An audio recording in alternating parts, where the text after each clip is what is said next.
ये दवा खाइए। एक्शन। हेलो, प्रणाम समधी जी। रउआ दोंगा करावे खातिर गाड़ी लेके कहिया आवत बानी जी? अब गाड़ी कहाँ आई समझे काहे बैठा समधी जी? अब तो बात सुन दे।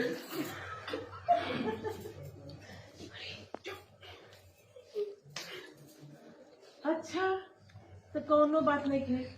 जब वहाँ लोग के स्वर्गवास हो गई तो हमहू अपन बेटियन खातिर दूसर घर बर देख लेता।